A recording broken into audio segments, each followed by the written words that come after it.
പുരാതന ഗ്രീസിൽ അത്ലറ്റുകൾ ശരീരത്തിൽ ഭാരം കെട്ടിയാണ് ഓട്ടം പരിശീലിച്ചിരുന്നത്. എന്നാൽ മത്സര ദിവസമാകുമ്പോൾ ഭാരം കെട്ടാറില്ല. ആ ദിവസം അവർ വിജയിക്കുവാൻ വേണ്ടി ഭാരമില്ലാതെ ഓടുന്നു. അങ്ങനെ വിജയം പ്രാപിക്കുന്നു. ക്രിസ്തീയ ജീവിതം ഒരു ഓട്ട മത്സരത്തിന് സമാനം.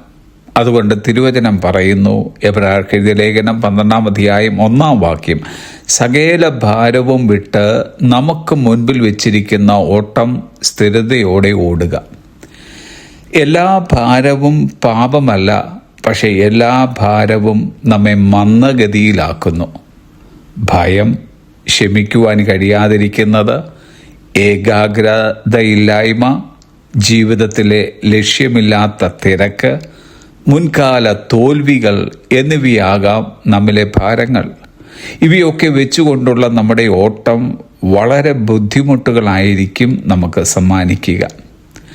വിട്ടുകളയേണ്ട എല്ലാ ഭാരങ്ങളും വലിച്ചെറിഞ്ഞുകൊണ്ട് വിശ്വാസത്തോടെ മുൻപോട്ടോടുക. അതാണ് കുരുടനായിരുന്ന ബർത്തിമായി ചെയ്തത്.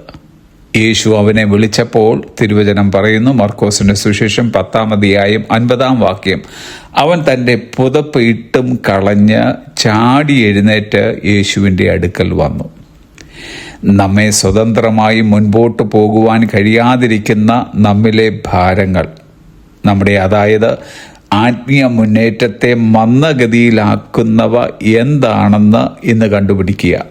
എന്നിട്ട് അവയെ പൂർണ്ണമായി വിട്ടുകളവാൻ ശക്തിക്കായും കൃപയ്ക്കായും ദൈവത്തോട് അപേക്ഷിക്കുക.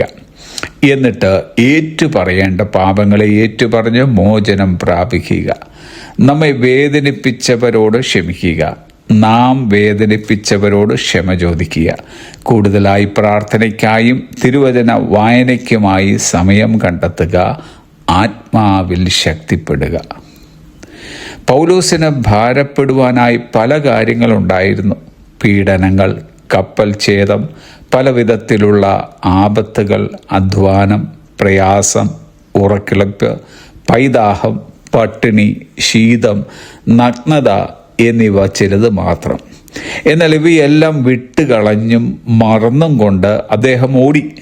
എന്നിട്ട് ഒടുവിൽ പറഞ്ഞു, തിമോത്തിയോസിന്റെ 2-ാം ലേഖനം 4-ാം അധ്യായം 7-ാം വാക്യം, ഞാൻ ഓട്ടം തികച്ചു. നാം യഥാർത്ഥത്തിൽ ബലഹീനരാണ്. എന്നാൽ നമ്മെ ശക്തനാക്കുന്നവൻ നമ്മിലുള്ളതിനാൽ ബലഹീനതയിൽ തികഞ്ഞു വരുന്ന ശക്തിയാൽ നമുക്ക് മുൻപോട്ട് ഓടുവാൻ കഴിയും.